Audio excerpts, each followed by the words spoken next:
we spent together and what we talked about in terms of our optimism and investment in the future of the world, and in that context, the importance of the strength of the relationship between the United States and Israel. So it is very good to see you. During the course of being vice president, I think we've talked at least 4 times over the phone, continuing to work on the relationship, the strength of the relationship, and the enduring bond.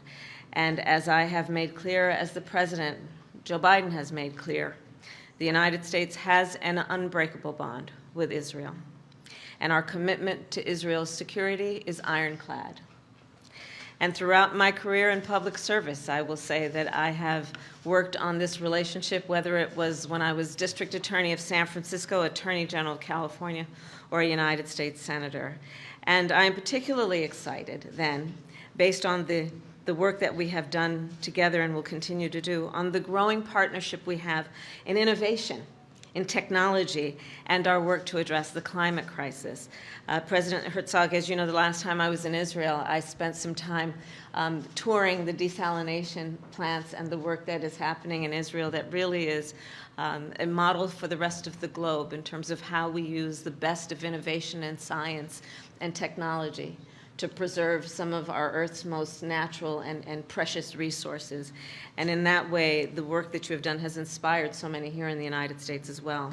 To that end, I am also pleased to announce that each of our countries will invest $35 million for a total of $70 million for new food security and climate resilience initiatives. And in particular, we will focus on bringing climate-smart agriculture and technology to the Middle East and to the continent of Africa. Specifically, this new initiative will deploy Israeli and American technology to farmers and innovators. And the type of work that we are talking about will range from the deployment of new water efficiency technologies to African farms, to the expansion of access to mobile apps, which allow, for example, farmers to monitor crop health and help increase food production as a result.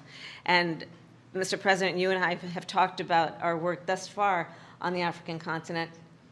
Earlier this year, I was in Zambia and visited a farm there and saw firsthand what climate-smart agriculture is doing, what technology is doing to assist in increasing innovative approaches that will extend the opportunity to address the increasing food security issue that is on that continent.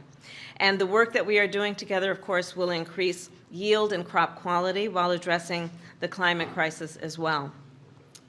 The U.S.-Israeli partnership on this issue will help make all of this work a reality for farmers across the continent of Africa and throughout the Middle East. And our joint investments in the Middle East will help to strengthen the cooperation between Israel and its neighbors. In addition today to the discussion about those topics, we will discuss our work and our continuing work to promote an integrated and interconnected Middle East. We will discuss the work that we will continue to do with the highest priority to counter the threats posed by Iran. We will talk about the work we will do to ensure Israelis and Palestinians can live safely and securely and enjoy equal measures of freedom, prosperity, and democracy. And we will discuss our work to strengthen our respective democracies and democratic institutions. And with that, I will say, President, it was my honor to be with you virtually and your brother, the ambassador, at the celebration of the 75th anniversary of Israel. And it was a celebration that so appropriately highlighted for me, in my experience, the profound and important relationship between the United States and Israel, the history of that relationship, and the vision and our shared vision of the future of that relationship. So I thank you again and welcome you. Thank you very much, Madam Vice President. It's a great honor to be here today and a pleasure not to celebrate not only 75 years of Israel's independence, but 75 years of the special relationship and friendship between our nations. When I hosted Vice President Harris, as she noted correctly, I was head of the opposition. She was a senator from California, and I walked her inside the corridors of the Knesset, showed her the entire Israeli mosaic, and tweeted quite rarely how pleased I was because I said Mrs. Harris will get to much higher places in American politics. I'm so happy that I was proven right. I am too. I also want to thank you personally, Madam Vice President, for your lifelong contribution to the bonds between us, as well as your husband, the second gentleman, Doug Emhoff's work and valiant efforts to combat anti-Semitism and hatred of all forms. Yeah. And you mentioned correctly Iran. I think my speech today in the joint session spoke both about Iran and the challenges, as well as the great opportunities that we have in our region and the world as such.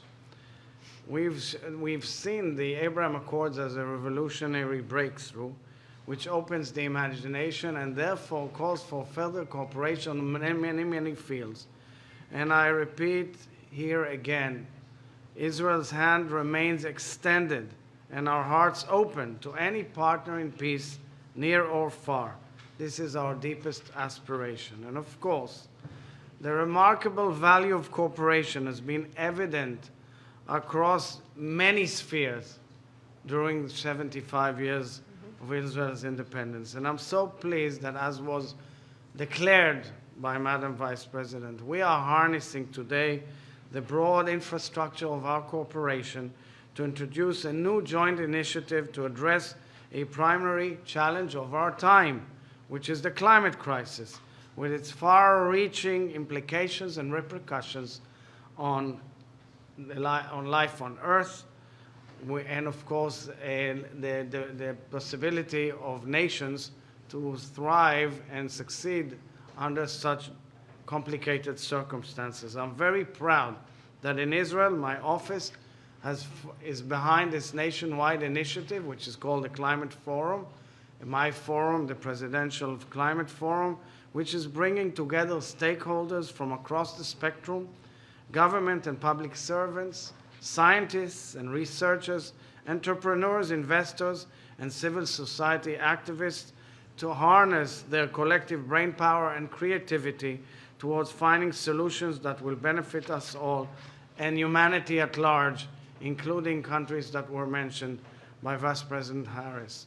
And I'll say that in our region, I truly believe that climate cooperation can be a major factor in realizing this vision of a renewable Middle East that supplies energy and enables nations to have food and water and ability to function under such complicated circumstances of global climate challenge. Not long ago, Madam Vice President, you spoke about your childhood memories, collecting donations from the Jewish National Fund for the Jewish National Fund, Keren Kayemet L'Israel, to plant trees in Israel. Yeah. What a great memory. Of course, it was an act of love and hope for Israel, but it was also an act that reflected core values of connection with our environment and the desire to harness human ingenuity to turn every challenge into an opportunity. Those intentions have never been more at a critical moment in planet Earth than now. And I will end with a small Jewish text which tells the story of God speaking directly to Adam in the Garden of Eden. He introduces Adam to the beautiful trees in paradise and implores him, "Give mine not to harm or destroy my world, for if you are to destroy it, there will be no one to restore it." So we follow in this path, and let's work together to do well for humanity and, of course, the strong relations between the United States and Israel. Thank you very much, Madam Vice President. Thank you. Vice President, Thank you. thank you. Thank you. Thank you. Thank you. Thank you all so much.